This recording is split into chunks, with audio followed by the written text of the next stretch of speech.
اور اللہ یہ بھی بتائے گا کہ محبت کیسے کرنی ہے.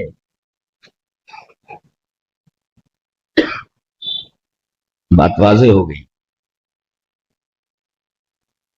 کہ ایک ہے اقرار محبت، ہم محبت کرتے ہیں، اقرار کرتے ہیں اس وقت، اور دوسرے اظہار محبت، محبت کا اظہار کرتے ہیں. تو یہ اقرار محبت اور اظہار محبت یہ کب اللہ کے نزدیک قابل قبول ہوگا؟ جب اللہ یہ بتائے کہ اس محبت کا اظہار اور اس محبت کا اقرار کرنے کے بعد اور کیا چیز لازم ہوتی ہے. وہ شرع کیا ہے، وہ گھاٹ کیا ہے، وہ بتایا جائے گا. یہ نبی سے محبت کرنی ہے اور یہ طریقہ یہ جو عید بنا لی گئی ہے، رسول اللہ صلی اللہ علیہ وسلم کو 2 عیدیں دی گئی، وہ شرع ہے، وہ 2 عیدیں. اور یہ 2 عیدیں کیسے منانی ہے، طریقہ بتا دیا گیا. اتنے وقت عیدگاہ میں پہنچنا ہے، اور پہلی رکعت میں کتنی تکبیریں ہیں، بعد میں کتنی تکبیریں، وغیرہ وغیرہ. یعنی آپ کو عید کا وہ طریقہ بتا دیا گیا ہے کہ کیسے کرنا ہے اور کیا کرنا ہے. تو شیرہ اور منہاج وہاں بھی بتا دیا گیا. تو جب اللہ تبارک و تعالیٰ نے ہر ایک کے لیے شیرہ اور منہاج متعین کر دیا ہے، تو رسول اللہ صلی اللہ علیہ وسلم کو تو 2 عیدیں دی گئی تھی، یہ تم 3 کہاں سے نکالے، یہ تیسرا کہاں سے نکالا تم نے؟ ظاہر ہے کہ یہ بدعت ہے جو دین میں نکالی گئی. اور اس کا اقرار ان کے علماء نے بھی کیا ہے. جاء الحق احمد خان یار، احمد یار خان نعیمی کی ایک کتاب ہے جاء الحق، اس کے صفحہ نمبر 226 کو کنسلٹ کریں گے، آپ ڈاؤن لوڈ کر لیں، آپ دیکھ لیں. صفحہ نمبر 226 کے اوپر امام سخاوی کا قول نقل کرتا ہے. وہ کیا بولتا ہے؟ وقال السخاوی لم يفعله احد من القرون الثلاثه، کہ یہ جو عید میلاد النبی ایجاد کر لی گئی ہے، امام سخاوی یہ کہتے ہیں کہ اس کو 3 قرون میں کسی نے نہیں کیا.